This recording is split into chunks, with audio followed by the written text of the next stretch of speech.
Selamat malam semuanya.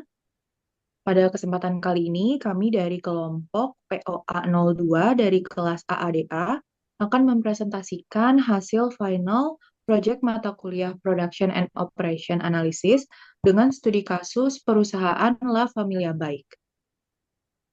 Boleh di next.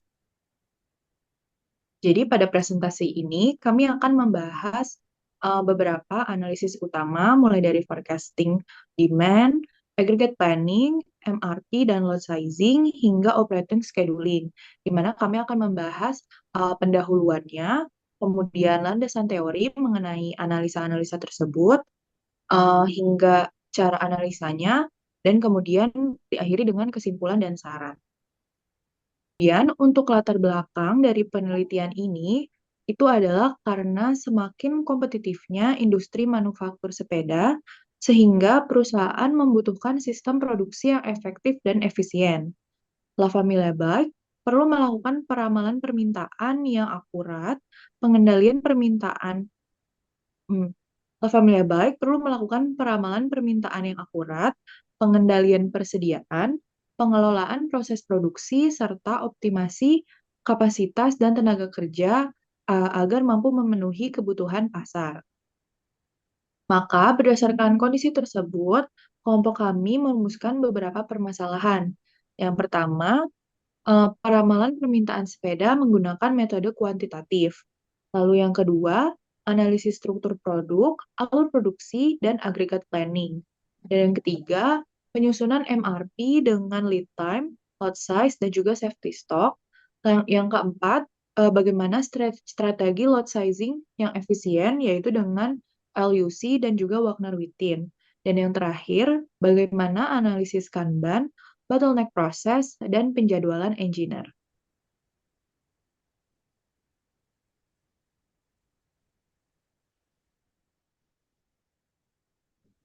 Eh,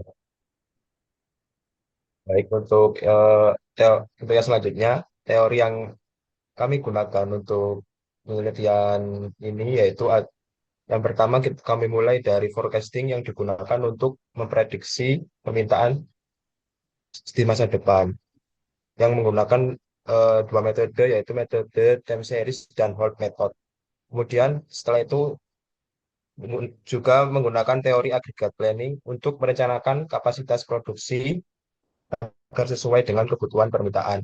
Setelah itu dilakukan perhitungan di MRP dan MPS untuk menentukan kebutuhan material berdasarkan bill of material, lead time, dan safety stock.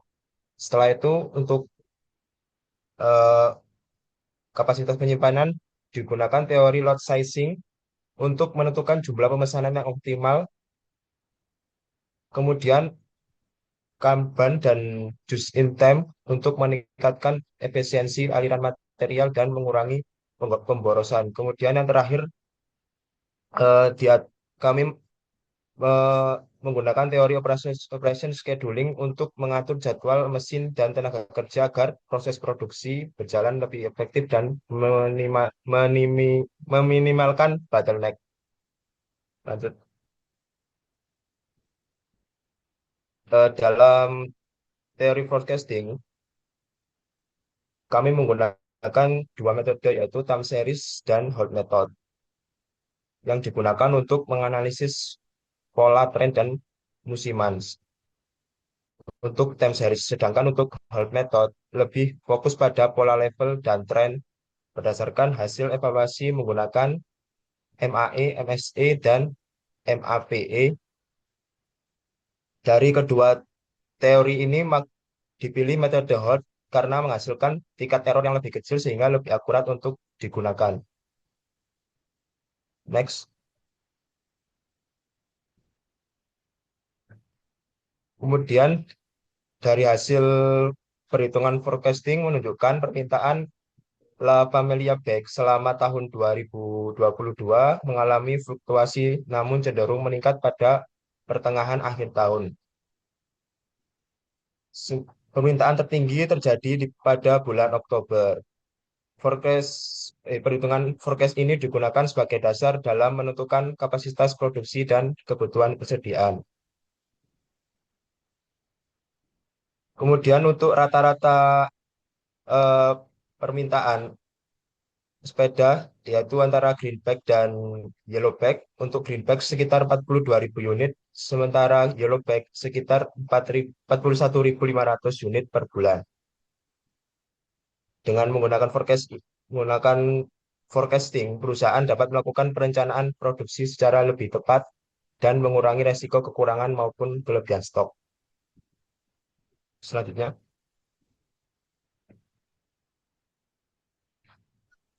Oke, jadi pada agregat planning, kami membandingkan dua strategi produksi. Strategi yang pertama adalah overtime plus loss of sales.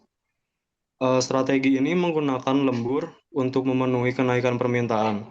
Namun jika kapasitas tetap tidak cukup, maka sebagian permintaan dianggap loss sales. Walaupun ada risiko kehilangan penjualan ada kehilangan risiko penjualan, strategi ini menghasilkan total biaya yang lebih rendah, yaitu sekitar 438 miliar rupiah. Strategi yang kedua adalah overtime plus subkontrak.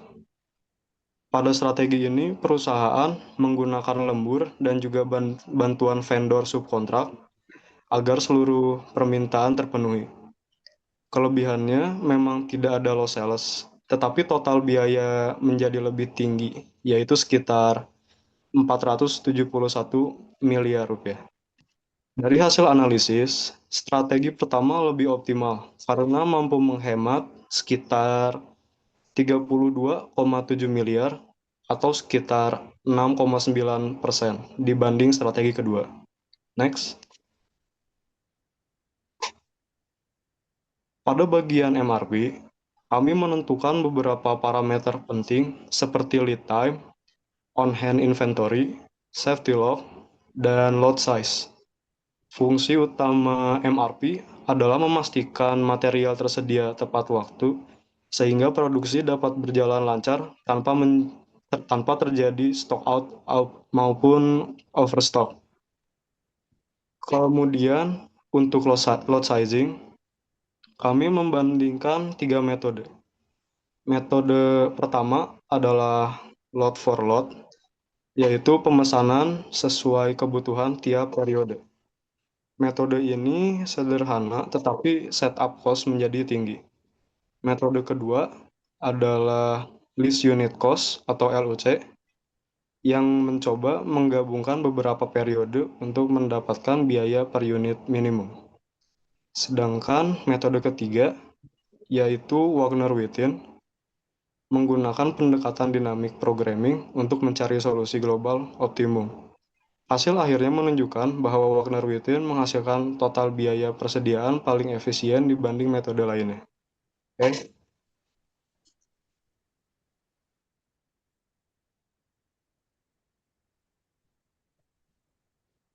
Baik, pada bagian kini kami akan membahas Lapemilabek mengelola aktivitas operasional harian melalui operating scheduling dan penerapan sistem Kanban.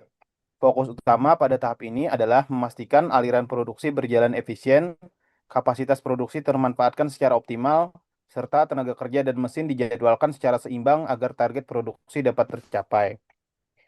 Sistem Kanban. Pertama, dari sisi pengendalian material kami menerapkan konsep Kanban, yaitu sistem pengendalian berbasis full system.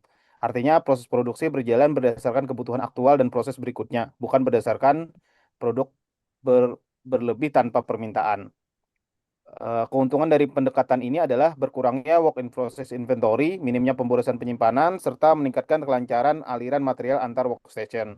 Kemudian kapasitas produksi, kami mengevaluasi kapasitas produksi dengan membandingkan dua pendekatan, yaitu sequential production dan overlapping production.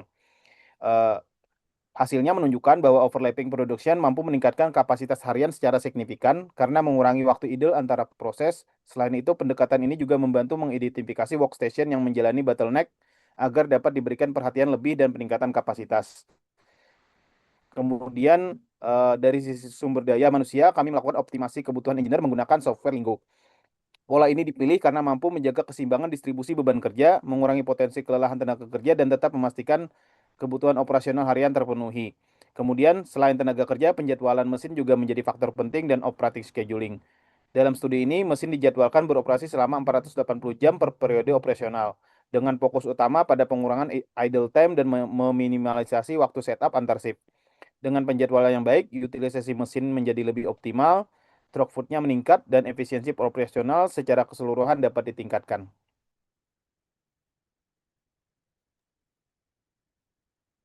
Baik, berdasarkan analisis yang telah dilakukan, kesimpulannya penerapan production dan operation analisis pada La Familia Bike terbukti mampu meningkatkan efektivitas produksi dan efisiensi biaya. Metode Holt Method memberikan hasil forecasting paling akurat. Sementara strategi aggregate planning dengan overtime dan loss of sales menjadi pilihan paling optimal. Selain itu, penerapan MRP, Wagner Wittin, Kanban, serta optimasi tenaga kerja berhasil meningkatkan efisiensi persediaan dan kelancaran proses produksi. Selanjutnya,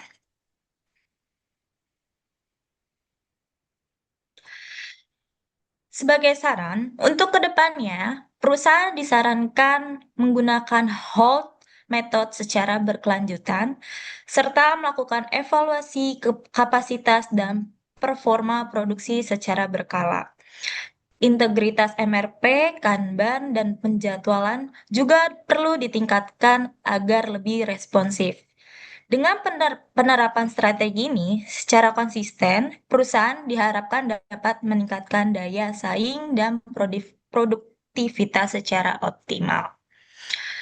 Demikian presentasi dari kelompok kami mengenai production dan operation analisis pada La Familia Bike.